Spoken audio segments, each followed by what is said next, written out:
အခုလည်းပဲ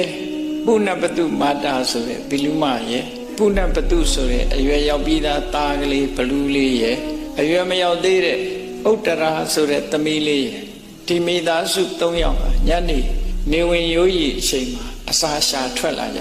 အစာရှာထွက်လာတယ်ဆိုတာဒုက္ခများစားရမယ်တောင်းရမယ်ဆိုအစာမှန်သမျှတွေ့တာကိုကောက်ယူပြီးတော့စားကြလူတွေစားတဲ့အစီကဖိတ်စင်ကြတာလေးကောက်ယူပြီးတော့စားကြရတယ်အေးစေတော်အကြောင်းသားရောက်လာတဲ့အခါကျတော့အဝေးကနေလှမ်းကြည့်လိုက်တဲ့အခါမြတ်စွာဘုရားနဲ့တန်ဃာတွေကဝန်းရံပြီးတော့တိတ်ဆိတ်ငြိမ်သက်စွာထိုင်နေတာကိုမြင်တဲ့အခါကျတော့တန်ဃာတွေနဲ့ဘုရားမြင်လိုက်တဲ့အခါသူစိတ်ထဲမှာဘလို့ဖြစ်တယ်အဲ့ဒီမှာတရားနာခြင်းနဲ့စိတ်မရှိသေးဘူးအဲ့ချင်းအုပ်စုနဲ့မြင်လိုက်တဲ့အခါဒီနေရာမှာစားစရာများဝေးနေတာလားဆိုပြီးတော့ဘက်ကဆန္ဒပြီးကိုသူကစားစရာများရမလားလို့ဆိုပြီးတော့ဇေရွန်ကျောင်းဘုတ်ကနေစွတ်ပြီးတော့ဝင်လာလိုက်တကယ်တော့ဇေရွန်ကျောင်းမှာအဆောက်နတ်တွေကအခုလို့သူလိုအယုတ်ဆိုးအကြီးတန်းဆင်းရဲတဲ့ဘုံမစိုးနှမျိုးအဝင်မခံဘူးတဲ့သို့တော့အဲ့ဒီအချိန်လေးမှာတော့သူ့ရဲ့စိတ်ကောင်းနှလုံးကောင်းရှိတဲ့အနေအထားမျိုးဖြစ်နေလို့လားသို့မဟုတ်မြတ်စွာဘုရားတရားဟောနေတာကိုအာယုစိုက်လို့သူကနေပြီးတိတ်တဆိတ်ခိုးဝင်သွားလို့လားမမြင်လိုက်ဘူးပေါ့ဘုရားနာထီအောင်ရောက်သွားတယ်ရောက်သွားတဲ့အခါကျတော့မြတ်စွာဘုရားတရားဟောနေတာကိုသူကြားပြီးတော့ရပ်နေတာပေါ့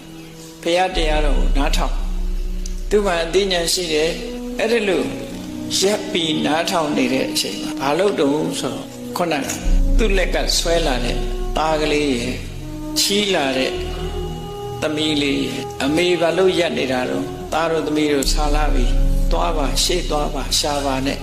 ဒီလိုပြောတဲ့နော်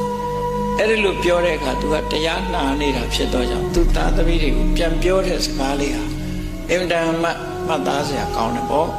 တုံနီဥတ္တရိကေဟောဟိတုံနီဟောဟိပုဏ္ဏပတုသမီးဥတ္တရာတိတ်နေစမ်းသူတို့ကပူညံလုပ်တယ်လေကလေးကစားတာကိုအေးဥတ္တရာနဲ့တိတ်ကလေးနေစမ်းပုဏ္ဏပတုစကားမပြောနဲ့တိတ်နေစမ်းလို့ဒီလိုပြောပြီးတော့ဘာဆက်ပြောတော့ဆိုယာဝဟံဗုဒ္ဓတိဋ္ဌတာဓမ္မံသွတ္တမိတထုလို့တလောကလုံးရဲ့ဆရာဖြစ်တဲ့မြတ်စွာဘုရားရဲ့တရားဆုံးသည့်ထီအောင်ငါနာခြင်းနဲ့ငါတရားနာနေတာနားထောင်နေတာမြတ်စွာဘုရားဘာလို့ပြောနေတာတုံးဆိုတော့ငါနားထောင်နေတာမင်းတို့တိတ်လေးနေကြစမ်းကလေးတွေကိုပြောလိုက်တယ်နော်အဗ္ဗဓမ္မသူတို့ရဲ့သင်္ကန်းစာဘဝသင်္ကန်းစာယူเสียဓမ္မကောင်းတယ်ပေါ့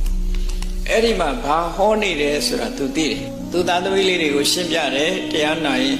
နိဗ္ဗာန်ပခဝါအာဟ